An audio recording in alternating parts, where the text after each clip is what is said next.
अस्सलाम वालेकुम जी, रबी शराफ़ी सदैव से मेरी सायब खौफ होली। हम जो है ना वेल्डिंग वायरिंग इंस्ट्रूमेंट्स पढ़े थे जहाँ पर हम पहला जो है ना वायरिंग सिलेंडर जो है वो कवर कर चुके हैं, ठीक है? अब हम जो है ना वो एक इम्पोर्टेंट टॉपिक पढ़ने जा रहे हैं, अक्सर शॉर्ट क्वेश्चन में या पार्ट मान के लॉन्ग क्वेश्चन में आ जाता है, वो क्या है? Displacement can method.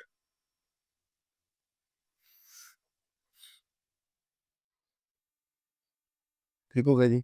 Displacement gain method, ठीक है। अब मान लें मेरे पास जो है ना वो एक मेजरिंग सिलेंडर है, मैंने आपको बताया था जहाँ पर एक ट्यूब होती है उसमें हम लिक्विड फिल करते हैं। अब कुछ सॉलिड्स होते हैं जिनका हमने वॉल्यूम मेजर करना है लेकिन वो उस ट्यूब में फिट नहीं आ रहे, ठीक है ना। इतनी सी ट्यूब है, इतना बड़ा लकड़ी का पीस है, वो मैं उसके अंदर फिट नहीं कर पा रहा। तो हमें किसी तरीके से उसका वॉल्यूम मेजर करना है, हमारे पास कोई और चीज़ नहीं वॉल्यूम मेजर करने के लिए। हमने किसी ना किसी तरीके से उसका वॉल्यूम जो है वो मेजर करना है।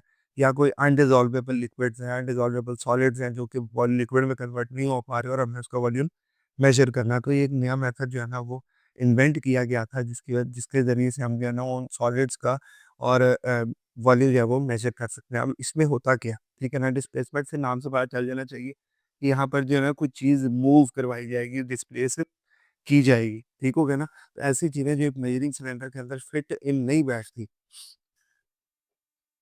उनके लिए यूज़ होता है। किन के लिए? Things that don't fit in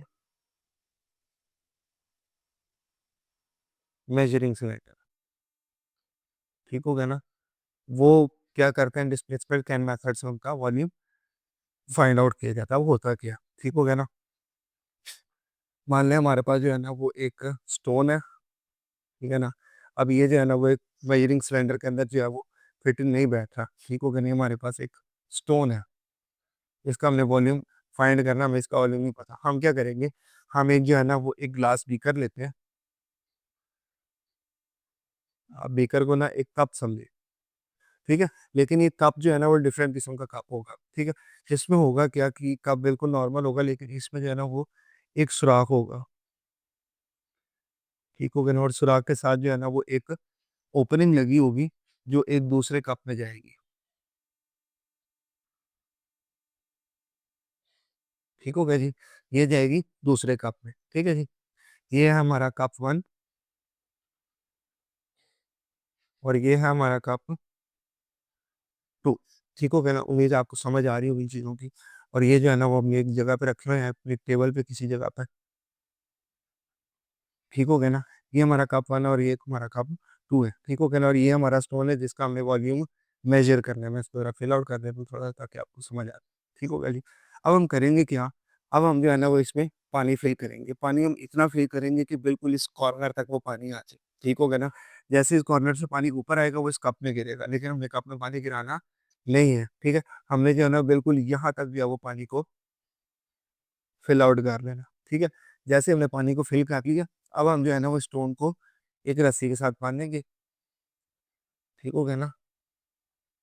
ये क्या है, एक रोप है जिससे हमने स्टोन को बांध लिया, ठीक हो गया ना। अब हम जो है ना उस स्टोन को रस्सी के साथ हमने बांध लिया, ठीक है। अब ये स्टोन है, अब हम इसको जो है ना वो पानी में डिप करेंगे, ठीक हो गया जी।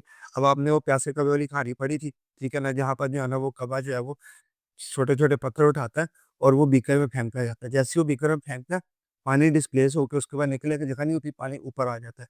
वो और पत्थर फेंकता है, पानी और ऊपर आ जाता है, वो और पत्थर फेंकता है, पानी और ऊपर आ जाता है, यहाँ तक कि उसको पी लेता है, ठीक है। यहाँ पर भी सेम मेथड यूज़ होगा। पत्थर है, रोप से हम इसको पानी के अंदर डालेंगे, ठीक है।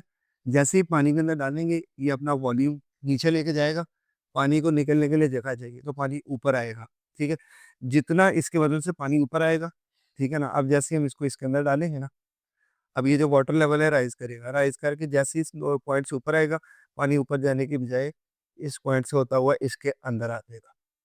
समझ लगी बात की? ठीक है ना, कि जैसे ही ये पत्थर नीचे जाएगा, वो जो पानी है, वो ऊपर को आके वो जो सुराख है उसके अंदर से दूसरे कप के अंदर जाने लग जाएगा।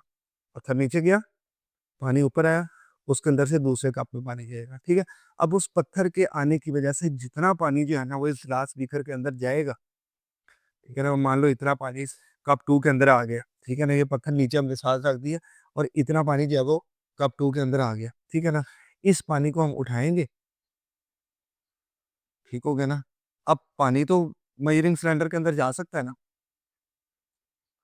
ठीक है ना? ये सॉलिड नहीं जा सकता था, ठीक हो गया ना? लेकिन पानी जा सकता है।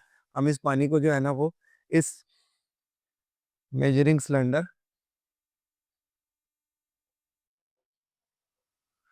ठीक हो गया ना?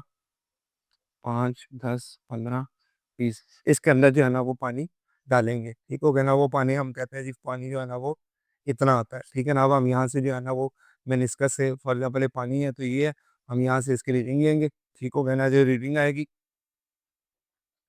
ठीक हो गया ना? वो किसके बराबर होगी? वॉल्यूम ऑफ स्टोन के बराबर। इस पानी की जितनी रीडिंग आएगी वो स्टोन का वॉल्यूम होगा, ठीक हो गया ना? क्योंकि ये जितना पानी है ये स्टोन की वजह से बाहर निकला है, ठीक है ना? तो जितना इसका वॉल्यूम होगा उतना ही स्टोन का वॉल्यूम होगा, ठीक हो गया ना? मैं आपको ज़रा दोबारा गाइड कर दूँ, थोड़ा-सा टेक्निकल ये समझनी है। बीकर ओपनिंग वाला बीकर रहता है जहाँ से पानी बाहर निकल सके, इसमें पानी भरना है बिल्कुल कॉर्नर तक, उससे ऊपर पानी भरेंगे, पानी बाहर नहीं आने देना, ठीक हो गया? उसके बाद स्टोन अंदर डालेंगे, जैसे ही स्टोन अंदर डालेंगे, ठीक हो गया ना? तो ये जो है वो पानी ऊपर आएगा और पानी साथ वाले बीकर में शिफ्ट हो जाएगा। जितना पानी शिफ्ट होगा, उसको मेजरिंग सिलेंडर में डाल के मेजर कर लेंगे और जितना वॉल्यूम इस पानी का आएगा, उतना ही वॉल्यूम ऑफ स्टोन माना जाएगा। ठीक हो गया ना? तो इस प्रोसीजर को कहते हैं डिस्प्लेसमेंट कैन मेथड, ठीक है ना? कि यहाँ से इस कैन से वाटर जो है वो डिस्प्लेस होके इस कैन में आ रहा है और वॉल्यूम मेजर हो रहा है। ठीक हो गया ना? उम्मीद है आपको ये चीज़ समझ आ गई होगी और चीज़ों के लिए होता है जहाँ पर आपको अनडिसॉल्वेबल सॉलिड्स या जो है ना वो ऐसी चीज़ें को वॉल्यूम ऐड करना है जो इसके अंदर फिट इन नहीं बैठ सकती। ठीक हो गया जी? तो अगर आपको क्वेश्चन है तो आप कमेंट सेक्शन में पूछ सकते हैं। इस लेक्चर को काइंडली नोट कर लें और कॉन्सेप्ट समझ लें ताकि आपको लिखने में आसानी हो। तब तक के लिए अल्लाह हाफ़िज़।